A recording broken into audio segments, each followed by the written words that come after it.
Hola, ¿qué tal, pichurrines y pichurrinas? Bienvenidos a un nuevo podcast con Javier Orgaz.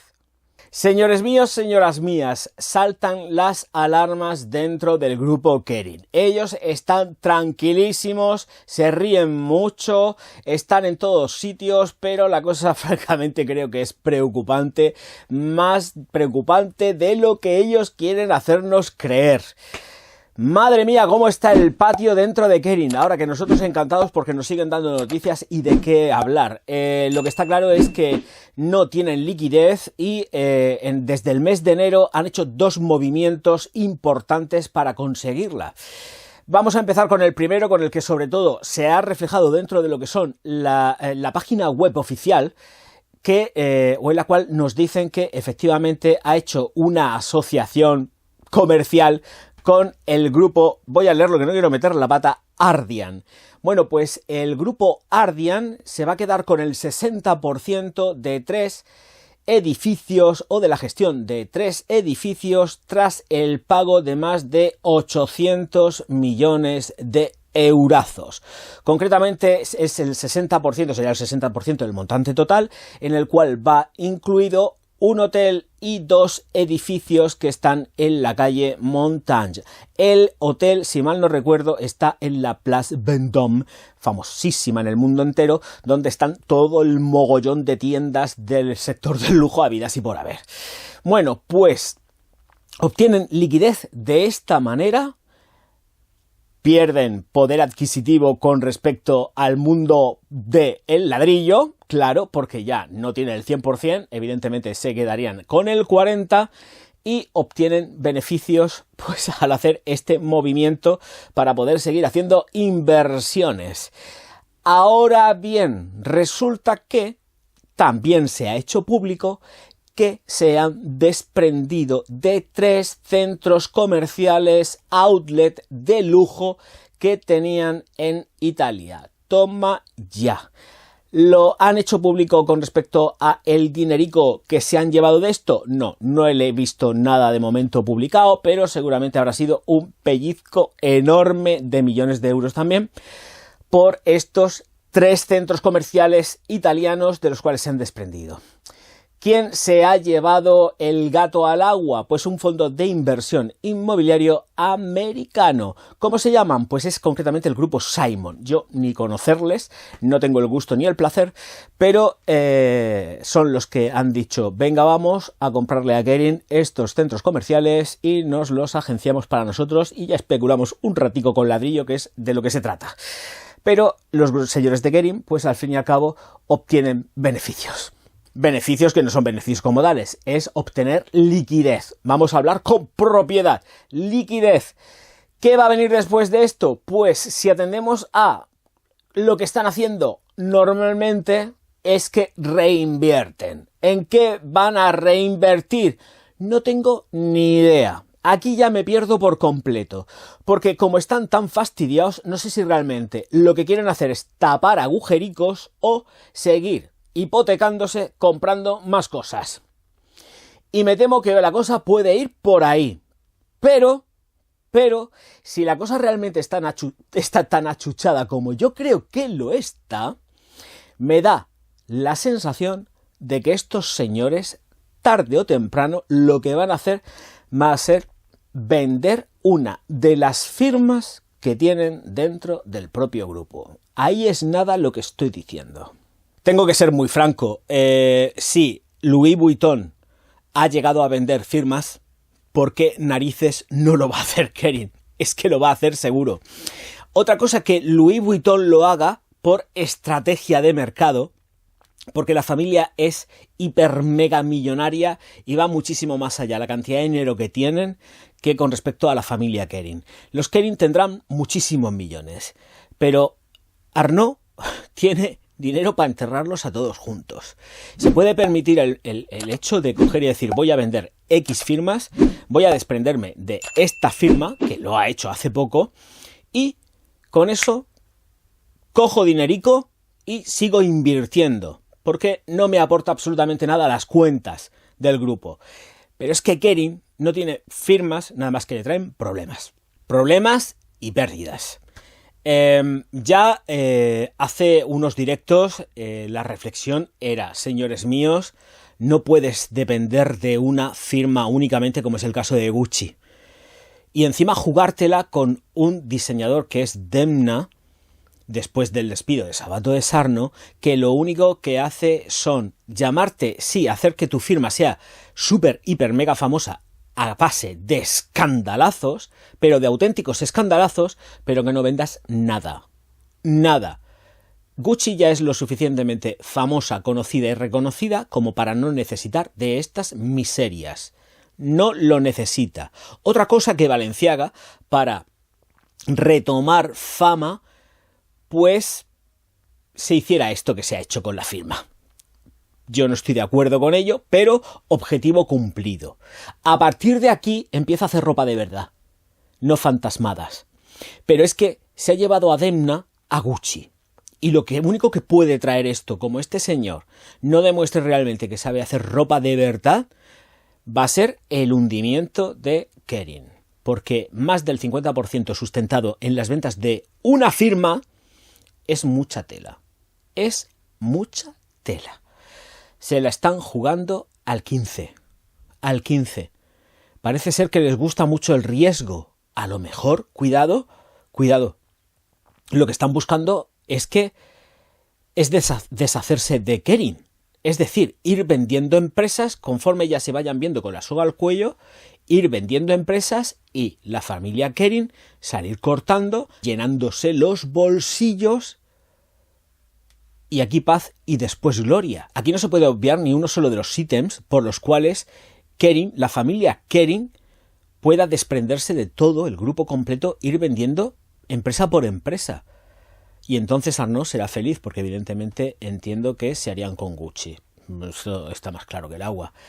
Creo que hay desarraigo dentro de Kering. Evidentemente esto es un negocio, pero hay desarraigo emocional con respecto a la firma. No hay ese amor hacia la firma. No hay ese amor hacia la moda. Si no, si hubiese mantenido el espíritu de Balenciaga, si hubiese luchado por hacer de nuevo famosa la firma con productos de altísima calidad y unos diseños impresionantes, y esto no es así, todo lo contrario, Balenciaga es un esperpento. Hemos visto la luz de parte del grupo directivo artístico creativo de Gucci en este último desfile, que han presentado una colección brutal, pero ahora viene Demna, y Demna nos llega seguramente en septiembre con su colección. Os puedo garantizar que miedo me da en septiembre, porque ya podríamos saltar directamente, según dicen, al año 2026 con la presentación de la colección de Demna. Pero creo que esto no va a pasar. Vamos a ir directamente al mes de septiembre. Igual me equivoco, pero yo creo que saltaríamos al mes de septiembre y ya presentaría Demna lo que es su nueva visión dentro de Gucci. Creo que tarde o temprano vamos a ver la venta de una de las firmas del grupo Kering. Lo vamos a ver, Estoy convencido. Y estoy tan convencido como que además, posiblemente veamos alguna que otra venta. No hay amor, no hay pasión y se nota. Lo que hay efectivamente es business. Pero es que no se tiende a mantener el espíritu de las casas. Para nada. Todo lo contrario, parece que este rollo que nos invade de wokismo está dispuesto a destruirlo todo.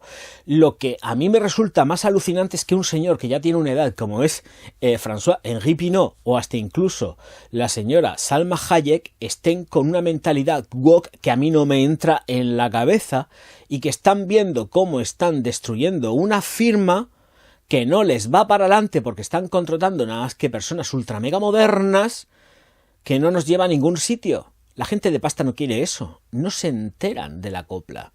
Y solamente vendiendo camisetas y sneakers de Balenciaga, pues poco van a hacer. Y ojo, cuidado, porque Balenciaga no vende nada. O sea, los ratios de ventas están ahí, no venden nada. Entonces, vamos más despacio. Vamos más despacio porque lo que yo estoy viendo aquí es que Kerin va buscando la autodestrucción, pero además de una forma completamente consciente. Consciente. Esta autodestrucción es consciente. Estoy convencido de que la firma quiere desaparecer de por sí. O sea, el grupo en sí quiere desaparecer. Me da esa sensación de que de aquí a unos años va a desaparecer el grupo. No estoy viendo continuidad. No estoy viendo lo mismo que veo por la parte, por ejemplo, es que son el gran referente, Louis Vuitton.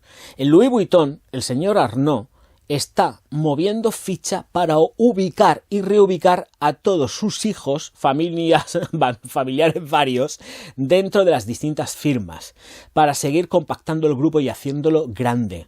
Dentro de Kerin no tenemos esto. No hay esto. No se ve esa unidad familiar. No se ve un nuevo relevo. Sí, efectivamente, sé que Arnault tiene ya una edad y que es muy mayor. Y que François-Henri Pinault pues tiene 60 y pocos años. Sí, lo sé. Pero era ya para ver un determinado movimiento generacional. Sí, los hijos de François-Henri Pinault son pequeños, no son mayores de edad ni nada de eso. De hecho, su primer hijo que lo tuvo con Linda Evangelista, nada, es un churumbel, no vamos a ningún sitio. Y si es la hija que tiene con Salma Hayek, pues también es una niña. Sobre todo podría ser su abuelete. Entonces, claro, estas cosas hay que tenerlas en cuenta, pero creo que dentro de la familia hay mucha más gente. Entiendo. Lo que pasa es que don Dinero todo lo puede. Y creo que aquí no hay la misma solidez familiar que tiene Arnault con Louis Vuitton. Entonces, Kerin, no paro de ver que no paran de sacar a la venta deuda, vender inmuebles, hacer asociaciones, no solamente con este fondo de inversión, sino con otros fondos de inversión porque no tienen liquidez. Me parece tan sumamente arriesgado todos los movimientos que están haciendo que están poniendo en peligro todas y cada una de las firmas que están con ellos. Mucho me temo que esos 800 y pico millones de euros que han conseguido por un lado y los tantos que hayan conseguido con la venta de los centros comerciales italianos van a ser más que nada para cubrir deuda, no tanto en cuanto para la obtención de liquidez. Creo que va a ser más que nada para taponar. Creo que van a taponar. Si no consiguen taponar, si no consiguen ventas este 2025, lo vamos a ver muy negro. Muy negro. Acordaros de lo que estoy diciendo. Muy negro por todos lados. Entonces, creo que no veo mucho futuro dentro del grupo Kerin, Si siguen así, de esta manera, no veo mucho futuro. No lo veo. Ojalá y me equivoque. ¿Quién sabe? ¿O no? ¿O no? Ojalá y me equivoque. Pero me temo que al final todo se va a ir vendiendo por partes, todo va a ir terminando en manos de fondos de inversión y al final las firmas irán desapareciendo. Las afortunadas que sean compradas por otros grupos o absorbidas por otros grupos, pues seguirán existiendo. Pero puede llegarse a dar el caso de que efectivamente desaparezcan por completo. Lo que pasa que tengamos en cuenta que muchas de estas firmas tienen la suficiente solidez como para no desaparecer. Claro que también daros cuenta de lo que son las cosas. La tenía Balenciaga y desapareció. La firma, una vez que el maestro falleció, se fue todo al garete. Y pues retomaron el nombre desde Kerin. Bueno, la historia es un poco compleja, pero básicamente viene a ser eso. Con lo cual, creo que es apasionante, como siempre digo, pero entiendo que es altamente peligroso para el resto de firmas. A nosotros, al fin y al cabo, mirad lo que os digo, nos da exactamente igual. Nos gusta la moda, nos gusta el perfume, pero es que, claro, volvemos a las mismas, puede afectar directamente al sector del perfume. Y ahí es donde nos puede llegar a doler un poquito. Creo que van a seguir vendiendo, de verdad. Y lo siguiente entiendo que va a ser venta de deuda. El problema que tienen es que ya la emisión de sus bonos no tienen el valor que tuvieron los primeros que sacaron, los segundos, los terceros, los cuartos, los quintos, que sacaron cuando fueron a comprar CRIT, que para eso sacaron una emisión de bonos de forma íntima, privada para los inversores, solamente para los inversores, que se compró todo en el acto. Pero es que ya no tienen el mismo precio. Ya están las categorías que se dan para la venta de deuda están abajo, con lo cual no van a sacar el mismo o la misma pastuqui que sacaron cuando emitieron la deuda para poder comprar CRIT, que no sé lo que he dicho antes, si Kering o CRIT, para poder comprar CRIT. Atención, ¿vale? Entonces, posiblemente lo siguiente sea que van a tener que volver a sacar deuda. Y la empresa todavía más endeudada. Porque claro, todo eso se tiene que devolver con intereses. Entonces, si la empresa no produce beneficios, los beneficios que produce son tan escasos que se fagocitan, no da lugar a tener ningún tipo de beneficio, con lo cual todo es negativo, negativo, negativo. Posiblemente sea una estrategia para que la familia se desprenda de la familia de empresas que tienen dentro del consorcio. Atención, me da muy mucho el olfato de que todo puede ir por ahí. No creo que sea un grupo que vaya a sustentarse en el largo plazo de tiempo. No. Pero todo está por ver. En fin. Pichurrines, pichurrinas, muchísimas gracias a todos por estar aquí. Recordad que si no os ha gustado este podcast, pues podéis dar un dislike, un comentario insultando, y yo que os mando al pozo encantado de la vida con la niña allí de Ring con todos los pelos chorretosos. Y como sé que ha habido muchísima gente que también posiblemente les haya gustado este podcast, lo tenéis clarísimo. Likes, suscripciones, activación de campanita para recibir las notificaciones cada vez que publico algo, y recordad que también está La alquimia del perfume, mi libro, disponible en el Amazon, en la Casa del Libro, en el Corte Inglés y donde quiera que estéis, que allá que os lo mandan, inclusive en América, de norte a sur y de este a oeste. Pichurrines, pichurrinas, muchísimas gracias a todos por estar aquí. Nos vemos enseguida. Auf Wiedersehen.